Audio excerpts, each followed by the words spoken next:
Okay, hej alle sammen og velkommen til den her video. I dag er jeg over på min skole, og lige nu vil jeg gerne ind i skoven, så det gør jeg lige hurtigt, så jeg standser den lige, og så er jeg inde i skoven, når det er på en bakke. Så ja, jeg standser den lige. Vi ses! Så er jeg over på bakken, og den er meget stejl der. Så ja, og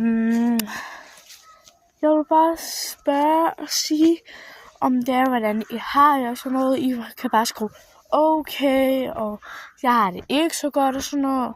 Det er helt okay. Man skal skrive det, man har lyst til. Og jeg bestemmer ikke over nogen, bare fordi at jeg har YouTube, så bestemmer man aldrig over nogen. Heller ikke over TikTok. Nå, men lige nu sidder jeg bare her, og det er ret. Så vi ses i part 2. Så